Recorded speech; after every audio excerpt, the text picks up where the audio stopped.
Cancer ഇല്ലാതെ ജീവിക്കാൻ വേണ്ടി എന്ന് പറഞ്ഞ് കുറേ ഇൻഫർമേഷൻസ് അങ്ങനെ വരുന്നുണ്ട്. അതിൽ ഒരു സാധനം എന്ന് പറയുന്നത് സീറോ ഷുഗർ ഡയറ്റ് ആണ്. അതായത് ഇപ്പം ഞാൻ കേട്ടത് ഷുഗറാണ് നമ്മുടെ ശരീരത്തിൽ ഏറ്റവും കൂടുതൽ പ്രശ്നം ഉണ്ടാക്കുന്ന ഒരു സാധനം.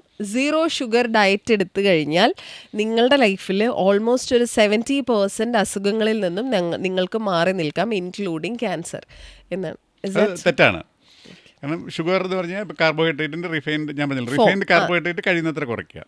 ഷുഗർ കംപ്ലീറ്റ് ആയിട്ട് നിർത്തിയെന്ന് വിചാരിച്ച് പ്രത്യേകിച്ച് നമുക്ക് അസുഖം മാറുകയൊന്നുമില്ല. ഈ ഷുഗർ അല്ലെങ്കിൽ കാർബോഹൈഡ്രേറ്റ് നമ്മുടെ നോർമൽ സെല്ലുകൾക്ക് അതിൻ്റെ എനർജി കിട്ടാനായിട്ട് ആവശ്യമാണ്. നമ്മുടെ ബ്രെയിനൊക്കെ മെയിൻലി ഡിപ്പെൻഡൻ്റ് ഓൺ ഈ ഗ്ലൂക്കോസാണ്. അപ്പോൾ അത് നമുക്കത് കഴിച്ചേ മതിയാവുള്ളൂ. പിന്നെ എന്താണ് നമ്മൾ പറഞ്ഞാൽ ഈ ഹൈലി റിഫൈൻഡ് ആയിട്ടുള്ള കാർബോഹൈഡ്രേറ്റ് അല്ലെങ്കിൽ ഷുഗർ കഴിക്കുമ്പോൾ എന്താ സംഭവിക്കുക, പെട്ടെന്ന് ഇത് ശരീരത്തേക്ക് കയറും. അപ്പോൾ ഇതൊരു ഗ്ലൂക്കോസ് സ്പൈക്ക് ഉണ്ടാക്കും. ആ സ്പൈക്ക് ഉണ്ടാക്കുമ്പം കുറേ ഈ ഇൻസുലിൻ പോലെയുള്ള കുറേ ഹോർമോൺസ് സെക്രീറ്റഡ് ആവും. അതായത് ഇതിനെ ടാക്കിൾ ചെയ്യാൻ വേണ്ടി. നമുക്ക് ഡയബറ്റീസ് ഒന്നും ഇല്ലെങ്കിൽ പെട്ടെന്ന് തന്നെ അത് നോർമലൈസ് ചെയ്യും. അപ്പോൾ അങ്ങനെ അതേ തുടർന്നുണ്ടാകുന്ന ഈ കുറച്ച് റിയാക്ഷൻസ് വരുമ്പോൾ ഇൻഫ്ലമേഷൻ ഉണ്ടാക്കും, അങ്ങനത്തെ പ്രശ്നങ്ങളൊക്കെ ഉണ്ടാകും. അപ്പോൾ അതുകൊണ്ട് ഉള്ളത് നമ്മൾ ഗ്ലൂക്കോസ് അല്ലെങ്കിൽ ഗ്ലൂക്കോസോ ഷുഗറോ കാർബോഹൈഡ്രേറ്റോ കഴിക്കാതിരുന്നുകൊണ്ട് നമുക്ക് പ്രത്യേകിച്ച് എക്സ്ട്രാ അഡ്വാൻറ്റേജ് ഒന്നും വരുന്നില്ല. നമ്മളങ്ങനെ ക്യാൻസർ ഫ്രീ ആവുക അല്ലെങ്കിൽ ഡിസീസ് ഫ്രീ ആവുന്നില്ല. നമ്മളതിൻ്റെ ക്വാണ്ടിറ്റി കുറയ്ക്കുക, അത് റിഫൈൻഡ് ആയിട്ട് കഴിക്കുന്നത് എമൗണ്ട് കുറയ്ക്കുക. അതാണ് അതിൻ്റെ അകത്തൊരു റെക്കമെൻഡഡ് സ്റ്റാൻഡ്. അല്ലാതെ നമ്മൾ സീറോ ഷുഗർ ആക്കിയോണ്ടോ സീറോ കാർബോഹൈഡ്രേറ്റ് ആക്കിയോണ്ടോ ഒന്നും ഒരു എക്സ്ട്രാ അഡ്വാൻറ്റേജ് ഒന്നുമില്ല. പിന്നെ പെട്ടെന്ന് നമുക്ക് ഇച്ചിരി വെയിറ്റ് കുറയ്ക്കാനായിട്ട് നമ്മൾ കീറ്റോ ഡയറ്റ് പോലെ എന്തെങ്കിലുമൊക്കെ ചെയ്യുന്നതിന് കുഴപ്പമില്ല. പക്ഷേ അതൊന്നും ലോങ് ടൈം റെക്കമെൻഡബിൾ അല്ല. അതായത് നമുക്ക് എന്നും ഉപയോഗിക്കാനാണ്. നമുക്ക് ആ ഒരു പർട്ടിക്കുലർ പീരീഡിൽ അണ്ടർ സൂപ്പർവിഷൻ നമുക്ക് വേണമെങ്കിൽ ചെയ്യാം കുറച്ച് നാളത്തേക്ക്. അല്ലാണ്ട് ഇപ്പം സീറോ ഷുഗർ ഡയറ്റിന് അഡ്വാൻറ്റേജസ് ഒന്നുമില്ല, ഡിസഡ്വാൻറ്റേജസ് ഉണ്ട്. ഡിസഡ്വാൻറ്റേജ് ഉണ്ട്. ഞാൻ പറഞ്ഞില്ലേ, നമ്മുടെ നോർമൽ ഫംഗ്ഷനിങ്ങിന് നമുക്ക് ആവശ്യത്തിന് ഗ്ലൂക്കോസ് ആവശ്യമാണ്. അപ്പോൾ നമ്മൾ സീറോ ഷുഗറിലേക്ക് പോകുമ്പോഴത്തേക്ക് നമ്മൾ കീറ്റോസിസ് എന്ന് പറഞ്ഞൊരു പ്രതിഭാസത്തിലേക്ക് പോകും. നമ്മുടെ ശരീരം ഗ്ലൂക്കോസ് വെച്ചാണ് മെറ്റബോളിസം നടത്തി നമ്മൾ മുമ്പോട്ട് പോകാനായിട്ട് സൃഷ്ടിച്ചിരിക്കുന്നത്. അപ്പോൾ അത് കിട്ടാതെ വരുമ്പോൾ പിന്നെ അടുത്ത സെക്കൻഡ് ഓൾട്ടർനേറ്റീവായ കീറ്റോൺസിലേക്ക് പോകും. അപ്പോൾ ഒത്തിരി ബാഡ് ഇവൻറ്റ്സ് നമ്മുടെ ശരീരത്തിലുണ്ടാവും. എല്ലാ സംഭവവും നമുക്ക് ആവശ്യമാണ്, ബട്ട് ഇൻ മോഡറേഷൻ. ഒന്നും ഓവർ യൂസ് ചെയ്യരുത്. അതാണ് നമുക്ക് റെക്കമെൻഡ് ചെയ്യാനുള്ളത്. അല്ലാതെ ഇപ്പം ഗ്ലൂക്കോസ് കഴിച്ച് കഴിഞ്ഞാൽ ഇവർ പറയുന്നൊരു ക്ലെയിം എന്താണെന്ന് വെച്ച് കഴിഞ്ഞാൽ ഗ്ലൂക്കോസ് കൊടുത്തു കഴിഞ്ഞാൽ ക്യാൻസർ കോശങ്ങളും ഗ്ലൂക്കോസാണ് ഉപയോഗിക്കുന്നത്. അപ്പോൾ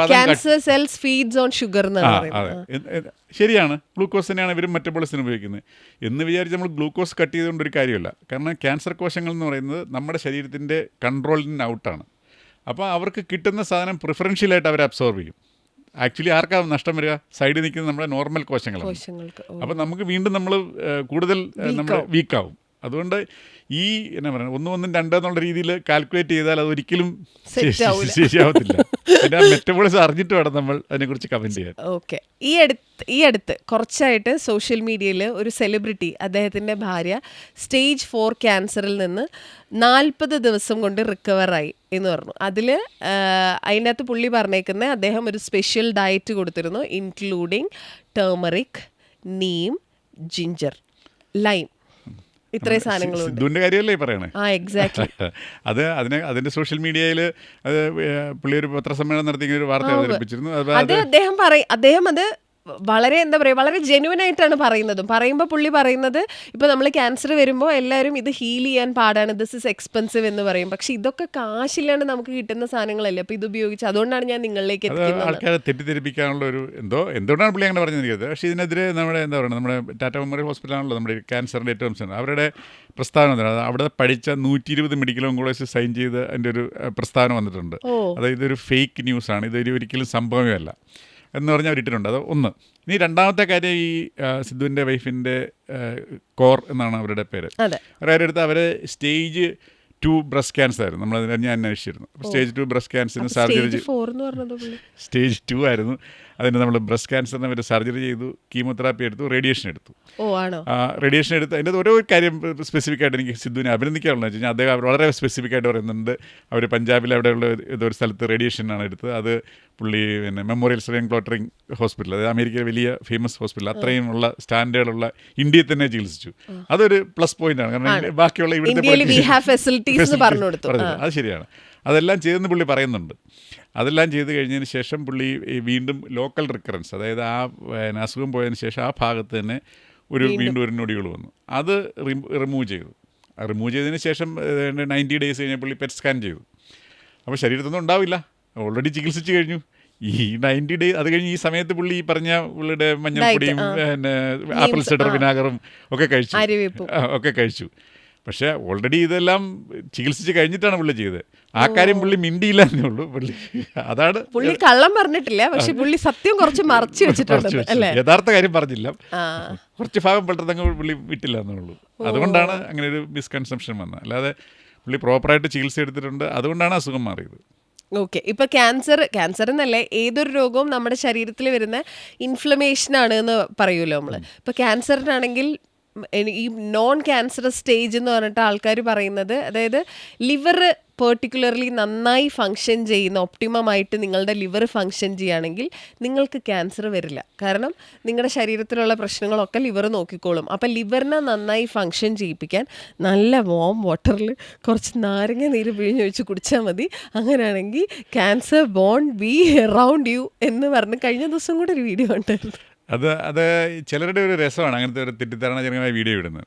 നാരങ്ങ ഉൽപ്പാദിപ്പിക്കുന്ന കർഷകർക്ക് ഗുണം കിട്ടുമായിരിക്കും, പക്ഷേ അല്ലാതെ വേറെ ആർക്കും ഇതുകൊണ്ട് ഇവരുടെ ക്ലെയിം എന്താണെന്ന് ചോദിച്ചു കഴിഞ്ഞാൽ, ഈ ചിലർ നാരങ്ങ എന്ന് പറയും, ചെറുനാരങ്ങ എന്ന് പറയും, ചിലർ നാരങ്ങ തൊലി എന്ന് പറയും, ചിലർ നാരങ്ങയും തേനും എന്ന് പറയും. എന്നിട്ട് ഇവരുടെയൊക്കെ ക്ലെയിം എന്താണെന്ന് ചോദിച്ചു കഴിഞ്ഞാൽ, ക്യാൻസർ വരുന്നത് അസിഡിക് മീഡിയത്തിലാണ്. അപ്പോൾ അതുകൊണ്ട് ഈ നാരങ്ങ ഇതെല്ലാം കൂടെ കൊടുത്തു കഴിഞ്ഞ് കഴിഞ്ഞാൽ അത് അസിഡിക് മീഡിയം മാറും, ആൽക്കലൈൻ ആവും എന്നൊക്കെയാണ് ഇവരുടെ ക്ലെയിം. ആക്ച്വലി അത് അപ്പോൾ ഇതേതായാലും തെറ്റാണ്. ഇനിയിപ്പോൾ ഇവരിങ്ങനെ പറയുന്ന ഈ ആസിഡിക് മീഡിയത്തിലല്ലേ ക്യാൻസർ വളരുന്നതെന്നൊക്കെ ചോദിച്ചു കഴിഞ്ഞ് കഴിഞ്ഞാൽ, ഇത് ബേസിക്കലി നമ്മുടെ ശരീരത്തിൻ്റെ pH, അതായത് നമ്മൾ അമ്ലത കിടക്കുന്നത്, അതായത് 7.45 താഴെ വരുമ്പോഴത്തേക്കും അത് അസിഡിക് സൈഡിലേക്കും 7.45 ആൽക്കലൈൻ എന്ന് പറയും. അപ്പോൾ നമ്മുടെ ശരീരത്തിലെ കിഡ്നിയും ശ്വാസകോശവും നോർമലായിട്ട് പ്രവർത്തിച്ചിരിക്കുന്നിടത്തോളം കാലം എന്തു കൊടുത്താലും ഇതിന് വ്യത്യാസം വരുത്താൻ ശരീരം സമ്മതിക്കില്ല. അതാണ് ആസിഡ് ബേസ് ബാലൻസ് എന്ന് പറയുന്നത്. ഇനി ഇൻ കേസ് നമ്മൾ കുറച്ച് ആസിഡൊക്കെ കുടിച്ച് ഈ ബാലൻസ് എല്ലാം തെറ്റിപ്പോയെങ്കിൽ നമ്മൾ ഈ 7.45 എന്നുള്ള മുകളിലോട്ടൊരു 0.5 കൂടുവോ, അല്ലെങ്കിൽ ഈ 7.45 എന്നുള്ള ഒരു 0.5 താഴോട്ട് പോയാൽ നമ്മൾ ബോധം കിട്ട താഴെ വീഴും. അതൊരു തീരുമാനമാകും. അപ്പോൾ കാര്യം മനസ്സിലായല്ലോ. ഇതൊക്കെ വെറും എന്താ പറയണേ, മിഥ്യാധാരണകളാണ്. നമുക്ക് അങ്ങനെ അസിഡിഫൈ ചെയ്യാനോ ആൽക്കലൈൻ ചെയ്യാനോ പറ്റില്ല. Body has it's on mechanism. അതിനെ ഡിസ്റ്റർബ് ചെയ്യാതിരുന്നാൽ മതി, ഡിസ്ട്രപ്റ്റ് ചെയ്യാതിരുന്നാൽ മതി. അത് ഇവർ പറയുന്നതൊക്കെ വെറും എന്താ പറയുക, ഇങ്ങനെ പറയും. പക്ഷേ അതിൻ്റെ പിന്നിലെ സയൻസ് ഇതാണ്. നമുക്ക് പറ്റില്ല അങ്ങനെയൊന്നും നമ്മുടെ ആസിഡ് ബേസ് ഈ pH മാറ്റാനൊന്നും നമ്മളെ കൊണ്ട് പറ്റില്ല. അതായത് അങ്ങനെ മാറിയാൽ നമ്മുടെ ശരീരത്തിൻ്റെ ഈ ഒരു pH മാത്രമേ നമ്മുടെ ശരീരം നോർമലായിട്ട് പ്രവർത്തിക്കൂ. അത് മുകളിലോട്ട് താഴോട്ട് പോയാൽ സകല ഓർഗൻസും ഇറ്റ് ഈസ് അബ്നോർമൽ. ഓക്കെ.